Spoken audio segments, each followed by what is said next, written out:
இந்த பாராளுமன்றத்தை பார்க்குற போது, இந்த பாராளுமன்றத்திலே நடைபெறுகிற விடயங்களை பார்க்குற போது, இந்த பாராளுமன்றத்திலே நான் இருந்து என்ன பிரயோஜனமாக இருந்திருக்கும் என்று எனக்கே தெரியவில்லை. ஆனால் ஒரு வருடம்தான் சென்றிருக்கிற காரணத்தினாலே பலருக்கு இன்னமும் நம்பிக்கை விட்டு போகவில்லை. பிரதானமாக ஜனாதிபதியிலே மக்கள் இன்னமும் நம்பிக்கை வைத்திருப்பதாக தெரிகிறது. நாட்டிலே ஒரு தேசிய இனப்பிரச்சனை இருக்கிறது. இந்த நாட்டு சுதந்திரம் அடைந்த பிறகு அரைவாசி காலம் வன்முறையிலேயே கழிந்திருக்கிறது. அதனை தீர்த்துவதற்காக என்று எடுக்கப்பட்ட ஒரு முதல் முயற்சி இது. ஆகவே மாகாண சபைகள் உருவாக்கப்பட்டு அதிகாரம் பகிர்வு செய்யப்படுவது அத்தியாவசியம்.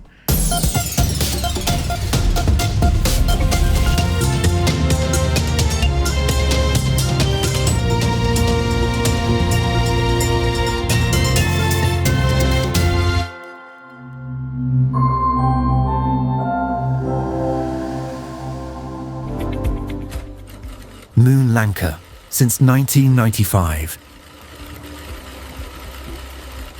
வணக்கம் அன்பர்களே.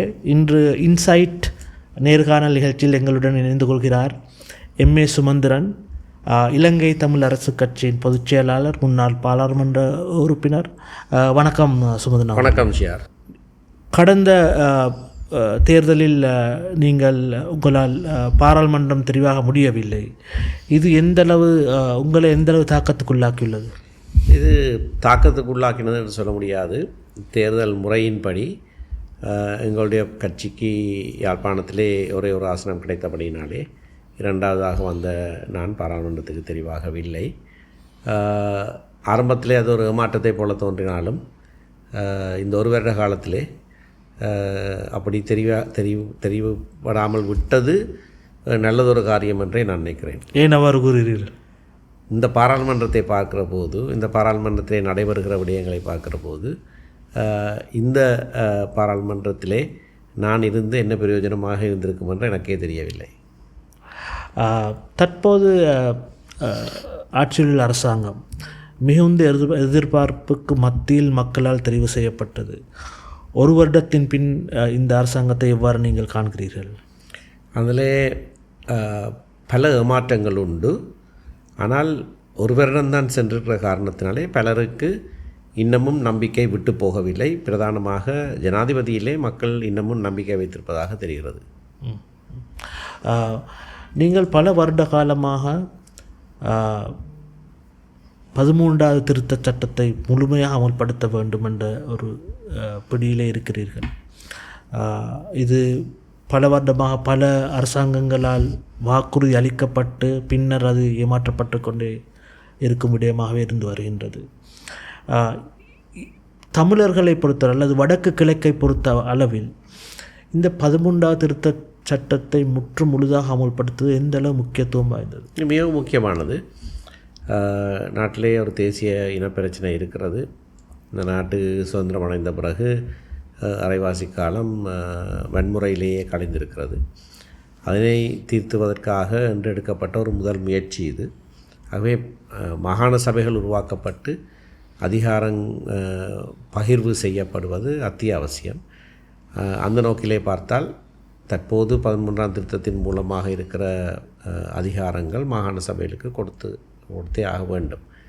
ஆனால் 13ஆம் திருத்தத்தோடு இந்த பிரச்சனை தீர்ந்து விடாது என்பதையும் நாங்கள் தொடர்ச்சியாக சொல்லியிருக்கிறோம்.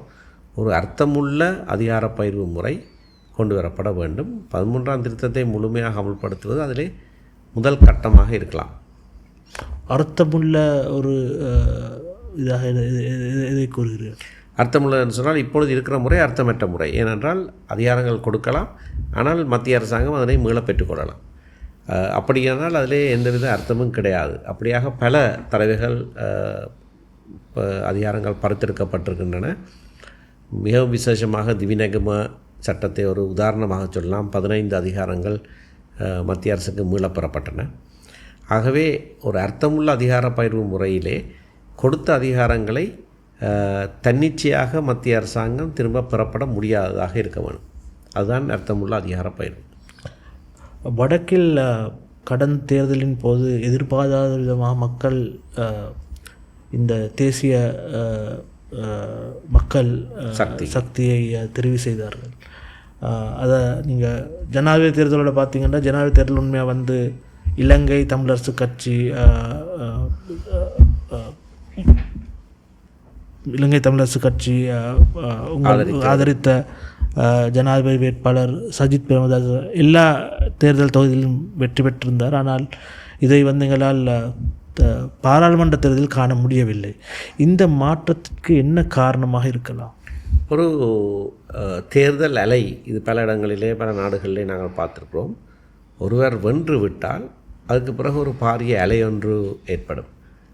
அதுவாகத்தான் இருக்க வேணும். இல்லை என்றால் நான் நினைக்கிறேன் 3 வீதத்திலே வைத்து கொண்டிருந்த ஜேவிபி 42 வீதத்தை அடைந்தவுடனே அவர் 42 வீதம் தான் எடுத்தார், 50 வீதம் எடுக்கவும் இல்லை. ஆனால் அவர் வென்று விட்டார் என்ற உடனே சரி இனி இவர்களிடத்திலே நாங்கள் பாரம் கொடுப்போம் என்ற ஒரு மனோநிலையோடு மக்கள் வாக்களித்திருக்கிறார்கள் என்று நினைக்கிறேன். அவர்களுக்கே வாக்களித்தவர்களுக்கே வியப்பாக இருந்திருக்கும் இவ்வளவு பெரிய வாக்கு தேசிய மக்கள் சக்திக்கு கிடைத்திருக்கிறது என்று.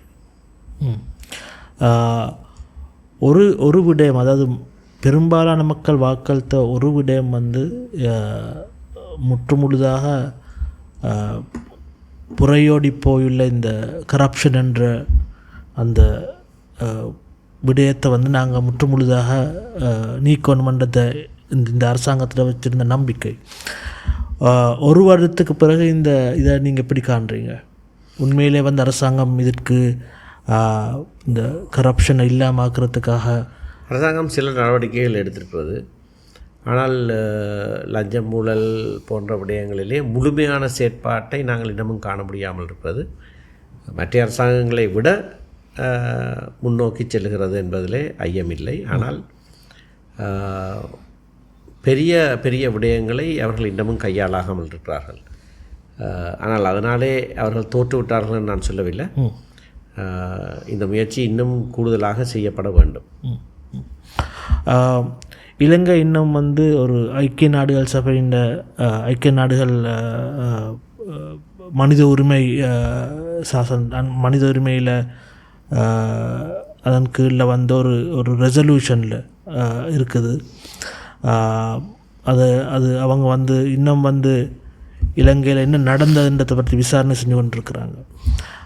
யுத்தம் முடிஞ்சு கிட்டத்தட்ட 17 வருடம் இந்த அடுத்த வருடத்தோடு இந்த அடிப்படையில் வந்து நீங்கள் இந்த நடவடிக்கைகள், அதாவது மக்களுக்கு அநீதி இழைக்கப்பட்ட மக்களுக்கு அல்லது வந்து காணாமலாக்கப்பட்டோர் அல்லது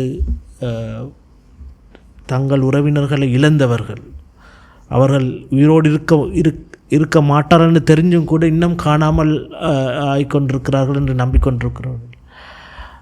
இவர்களுக்கான நீதி எப்போ கிடைக்க போகுது, எப்படி கிடைக்க போகுது? அந்த நீதி கிடைக்கிற வரைக்கும் அதுக்கான போராட்டம் ஓயாது. ஆகினாலே விரைவிலே அதனை ஒரு பொறிமுறையை ஏற்படுத்தி அதனை செய்வது நல்லது. இல்லை என்றால் அதிலே இருந்து கூட இந்த தேசிய இனப்பிரச்சனை என்கின்ற விடயம் இன்னும் பூதாகரமாக பெருக்கலாம். ஆகவே இதுவே நீண்ட ஒரு காலம் ஆகிவிட்டது, 16 வருடங்கள். ஒரு முறையிலே நாங்கள் அதனை சீர் செய்யலாம் என்று 2015ஆம் ஆண்டு யோசித்திருந்தோம். இலங்கையும் சேர்ந்து அந்த ஐக்கிய நாடுகள் மனித உரிமை தீர்மானத்தை இணை அரசு கொடுத்திருந்தது. ஆனால் இப்பொழுது அந்த தலையீடு எங்களுக்கு வேண்டாம், நாங்களே செய்கிறோம் என்று சொல்லிக்கொண்டு எதுவுமே செய்யாமல் இருப்பார்கள். ஆனால் இதுவே செய்யாமல் இருந்தால் அது நிச்சயமாக ஒரு பாரிய பின்விளைவை நாட்டுக்கு ஏற்படுத்தும். அதற்கு முன்னர் அது செய்யப்பட வேண்டும். சமீப காலமாக நாங்கள் வடக்கில் கண்டு கொண்டிருக்கிறோம் இந்த மனித புதைகுழிகள். செம்மணிக்கு பிறகு நம்ம எத்தனையோ இடங்கள் நாங்கள் காண்கிறோம்.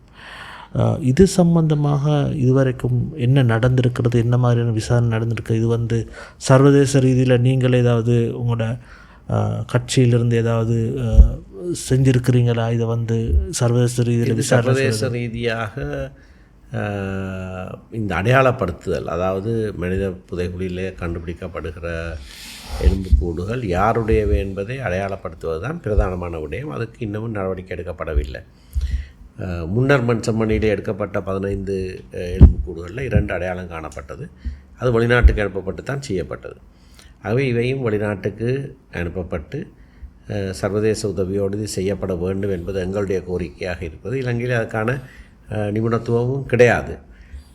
இலங்கை அரசாங்கம் அதனை தாமதித்து கொண்டிருக்கிறது. ஆனால் வெகு விரைவிலே அது நடைபெறும் என்று நாங்கள் நினைக்கிறோம். அதை நடைபெறுகிற போது இத்தனை பொதுமக்கள் ஏன் கொல்லப்பட்டு ஒரே இடத்திலே புதைக்கப்பட்டார்கள் என்பதற்கான விடைகளும் வெளிவர தொடங்கும். அரசியலிலும் தான் உங்கள் தனியார் வாழ்க்கையிலும் தான் நீங்கள் ஒரு மொடரேட் அல்ல மிதவாத போக்கை கடைபிடிக்கிறீர்கள். அதோடு உங்களை மக்கள் ஒரு கொழும்பு தமிழராக பார்க்குறார்கள். இது உங்களுக்கு உண்மையாக ஒரு அதிர்ஷ்டம் என்று கருதுகிறீர்களா இல்லை துரதிர்ஷ்டம் என்று கருதுகிறீர்களா? ஏண்டா இது உங்களை தோக்கடிக்கிறதுக்கு சில ஆட்கள் பயன்படுத்த பார்த்தாங்க தேர்தலில். மிதவாதமாக இருக்க வேண்டியது அத்தியாவசியம் என்று நான் கருதுகிறேன். விசேஷமாக பல சமூகங்கள் வாழுகிற ஒரு நாட்டிலே தீவிரவாதமாக நிலைப்பாடுகளை எடுத்தால் அந்த நாடு உருப்படாது. மிதவாதமாக தான் இருக்க வேணும்.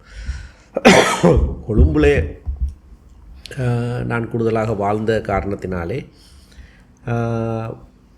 நான் அதனாலே யாழ்ப்பாணத்திலே நிராகரிக்கப்படவில்லை. நான் 2 தடவைகள் யாழ்ப்பாணத்திலே போட்டியிட்ட போது தேர்தல் முறைப்படி 2வது இடத்திலே வந்தேன். 3வது தடவை தேர்ந்தெடுக்கப்படாத போதும் கூட 2வது இடத்துக்கு தான் வந்திருக்கிறேன். ஆகையினாலே கொழும்பிலே கூடுதலாக வாழ்ந்து என்ற காரணத்தினாலே யாழ்ப்பாணத்திலே மக்கள் என்னை நிராகரிக்கவே இல்லை. மாறாக அப்படியாக கொழும்பிலே மற்றவர்களோடு உரையாடக்கூடியவர், பழகக்கூடியவர், அவர்களோடு சமரசம் செய்யக்கூடியவர், அவர்களோடு பேச்சுவார்த்தையில் ஈடுபடக்கூடியவர், பேரம் பேசக்கூடியவர் என்று தான் மக்களினை பார்க்குறார்கள். அது மிக முக்கியமான ஒரு விடயம். இல்லையென்றால் வேறு உலகங்களில் இருந்து இரு தரப்பினர் இலகுவிலே அவர்கள் சமரசம் செய்ய முடியாது. ஆகவே அந்த விளக்கத்தோடு யாழ்ப்பாண மக்கள் இருக்கிறார்கள் என்பதுதான் என்னுடைய கருத்து. இளைஞர்கள், தமிழ் இளைஞர்கள் தொழிலுக்காகவும் வேறு நோக்கங்களுக்காகவும் இலங்கையை விட்டு போகிறாங்க. உண்மையில் இவர்கள் எதிர்காலத்தின் தூண்கள், எதிர்காலத்தின் தலைவர்கள். இவர்கள் விட்டு போகிறதால் தமிழ் சமூகத்துக்கு மாத்திரமல்ல முழு இலங்கைக்குமே ஒரு ஒரு ஒரு பாரதூரமான விளைவை தான் தரப்போகுது. இதை தடுக்கிறதுக்காக நீங்கள் என்ன செய்கிறீங்க? தடுக்கிறதுக்கு வேலை வாய்ப்புகளை அதிகரிக்கிற வேலை திட்டங்கள் பலவற்றை நாங்கள் முயற்சி செய்திருக்கிறோம். எதுவும் சரி வந்தது என்று நான் சொல்ல முடியாது. ஆனால் தளராமல் நாங்கள் அந்த முயற்சியில் ஈடுபட்டிருக்கிறோம். மூலதனங்களை நாட்டுக்குள்ளே கொண்டு வடக்கு கிழக்கிலே வேலை வாய்ப்புகளை அதிகரிக்கிறதுனாலே தான் வேலை இல்லாமல் அதனாலே வெளியிலே செல்ல இருக்கிற இளைஞர்களை நாங்கள் நாட்டிலே வைத்துக்கொள்ள முடியும். ஆகவே நாடும் ஒரு வங்குரோத்து நிலைக்கு சென்றது துரதிர்ஷ்டவசமான விடயம். ஆகவே அப்படியான சவால்களுக்கு மத்தியிலே நாட்டையும் மீட்டெடுக்கிறதுக்கு வடக்கு கிழக்கிலே கூடுதலான வெளிநாட்டு மூலதனங்களை நாங்கள் கொண்டு சேர்ப்பதற்கான முயற்சிகளில் இப்பொழுது ஈடுபட்டிருக்கிறோம். நிறைய தமிழ் இடம்பெயர்ந்தோர் வெளிநாட்டில் வாழ்ந்துருக்காங்க. நிறைய ஆட்களுக்கு நல்லா இருக்கிறாங்க, நல்ல நிலையில் இருக்கிறாங்க பொருளாதாரத்தில். அவங்களுக்கான அவங்களோட கோரிக்கை என்ன? அவர்கள் இங்கே மூலதனங்களை செய்ய வேண்டும், அரசியல் ஸ்திரத்தன்மை ஒன்று ஏற்பட வேண்டும் என்று அவர்கள் விரும்புகிறார்கள். அதை ஏற்படுத்துவதற்கு நாங்கள் முயற்சி செய்கிறோம். அப்படியான ஒரு முயற்சி பலனளிக்கிற வேளையில் திரும்பவும் இங்கே நாட்டிலே மூலதனங்களை செய்து வேலைவாய்ப்புகளை அதிகரிக்கிறதுக்கான முயற்சியிலே புலம்பெயர்ந்த தமிழர்கள் ஈடுபட வேண்டும் என்பது எங்களுடைய விருப்பம். நன்றி சுமந்திரன் ஐயா அவர்களே. ஜனாதிபதி சட்டத்தரணி மற்றும் இலங்கை தமிழரசு கட்சியின் பொதுச் செயலாளர் எங்களுடன் இணைந்து கொண்டிருந்தார். நன்றி. நன்றி, வணக்கம். நன்றி அன்பர்களே. இன்சைட் நிகழ்ச்சியில் இணைந்து கொண்டமைக்கு இன்னொரு நிகழ்ச்சியில் சந்திக்கும் வரை வணக்கம் கூறி விடைபெறுகிறேன். நன்றி. Moon Lanka, since 1995.